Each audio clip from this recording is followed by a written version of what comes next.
In a meeting with other pro-heroes, Nighteye was deep in thought, trying to think of his assignment.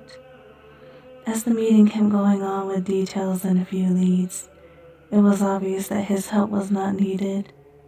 After the meeting was finished, Nighteye decided to stay in his chair a little longer, looking over the papers again. From the information and a few leads, there was something odd about the victims. That was when Nighteye made a call to a cathedral overseas where you had been assigned. Nighteye was never nervous around anyone except you, but there was a reason for that. When you answered the phone, Nighteye almost lost his breath. Yes, Nighteye? I need your help again, please. Send me the information that you have, Nighteye. I understand. Almost a few minutes you had the information on your computer. Then you could see why Nighteye called. Normally, you would never leave the cathedral for any other assignment, but you needed to help Nighteye. Please, meet me at the airport tomorrow evening, Nighteye. Have a good night until then. Blushing softly after hearing Nightaye's voice again, you went to the main building of the cathedral. From an hour to midnight, you prayed over your cross, hero costume and light armor. Your hair was white and black, eyes gold and silver. Your quirk was Exorcist scale, the ability to change fate, even to reverse a curse or illness. Being a knight of the Exorcist Cathedral was a responsibility that only a few heroes could ever be. Your loyalty and devotion was always to the church, but on a rare occasion, you could leave the cathedral. Taking a plane back home felt weird. Then again, you lived at the cathedral, and the last time you see Nighteye was when you became an Exorcist knight. Keeping your hood on till you found Nighteye was what you always did for him, and in respect to your position.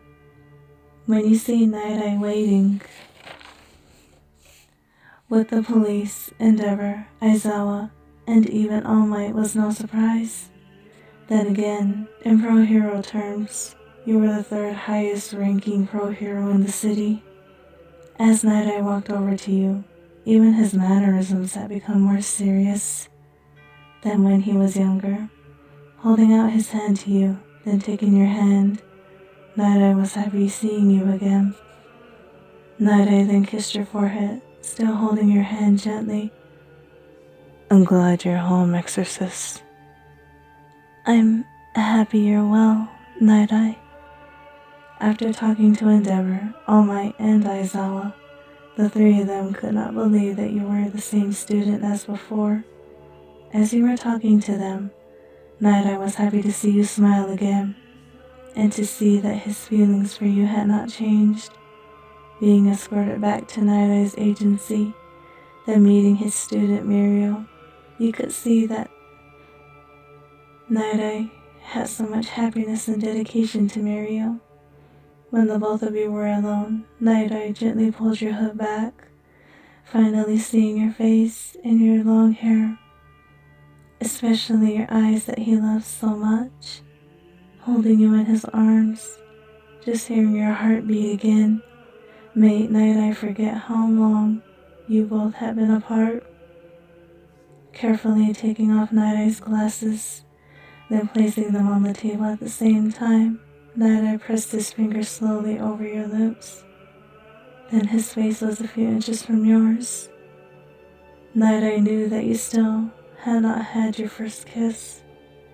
Being the gentleman Nighteye was, he kissed you on the forehead again.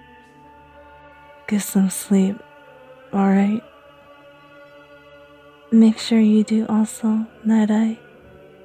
With you home, I will.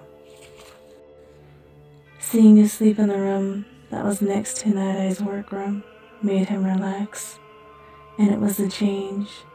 That night of going over more paperwork had turned into a less work night.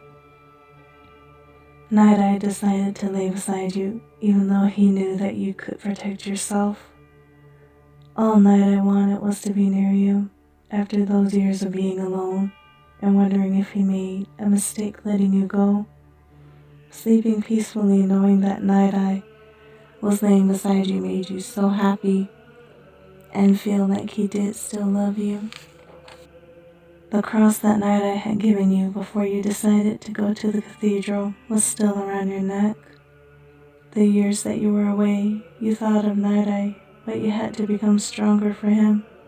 The next morning, after you had taken a shower and gotten dressed, Nighteye took you to the first place the police checked. Looking over the alley and the main street, you could see more than Nighteye could. Kneeling beside a small puddle, there was more to it, and only you could see why. Slowly standing up then holding the cross over the puddle. The cross had begun to glow, which was unusual. You could sense the quirk, and it was from a dead body.